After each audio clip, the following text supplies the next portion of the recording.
पूर्व जन्म में जो जातक कठोर वाणी का प्रयोग करते थे और बड़े बुजुर्गों का अनादर करते, इस जन्म में उन जातकों की कुंडली के दूसरे भाव में शनि ग्रह बैठे होते हैं। इसके दुष्प्रभाव के रूप में इस जन्म में भी वो बहुत मेहनत करने के बावजूद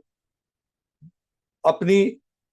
जमा पूंजी में वृद्धि नहीं कर पाते हैं, क्योंकि उनको मेहनत के अनुरूप फल नहीं मिलता है और उनकी वाणी में दोष होता है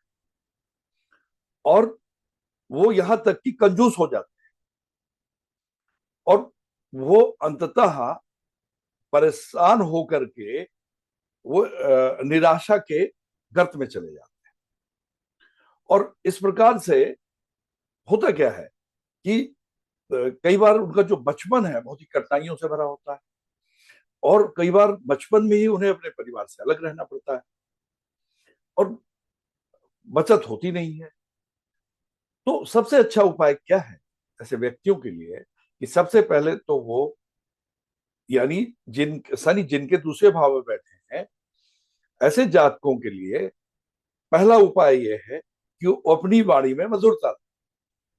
नंबर 2, बड़ों का आदर करें। नंबर 3, उन्हें अपना जन्म स्थान छोड़कर कहीं दूर जाना होगा, चाहे पढ़ाई करने के लिए हो या नौकरी करने के लिए हो या बिजनेस करने के लिए हो, तभी वो प्रगति कर पाए। काफी दूर, देश के अंदर भी जाना है तो बहुत दूर अपने जन्म स्थान से, या विदेश चले जाएंगे तो विदेश में भी प्रगति। और वो यदि धर्म के क्षेत्र में, फिलॉसफी यानी दर्शन शास्त्र के क्षेत्र में पढ़ाई लिखाई करते हैं, कानून के क्षेत्र में, तो वो बहुत बड़े पद पर जा सकते हैं। और यदि वो व्यवसाय करना चाहें तो तेल का, लोहे का, लकड़ी का, कोयले का, इन सब चीजों का यदि व्यवसाय करेंगे, लेकिन अपने नेटिव प्लेस से काफी दूर, चाहे वो देश के अंदर हो या देश के बाहर, दूर जाना होगा, तभी ऐसे जातक प्रगति कर पाते हैं। और क्या होता है कि धीरे धीरे उनकी मेहनत का फल मिलने लगता है और वो धीरे धीरे ग्रेजुअल सेविंग्स के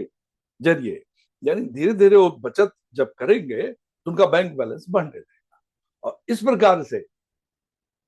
ऐसे जातकों का जो सेकेंड हाफ ऑफ लाइफ है, मान लीजिए स्पैन ऑफ लाइफ 90 ईयर्स का है, तो 45 वर्ष में आधा हो गया और 45 के बाद वाला समय उनका बहुत ही सुखमय होगा, क्योंकि अब तक वो अच्छी खासी प्रगति या आय कर चुके होंगे या अपनी जमा पूंजी में वृद्धि कर चुके होंगे। तो मेरा साथियों यही कहना है, इस प्रकार से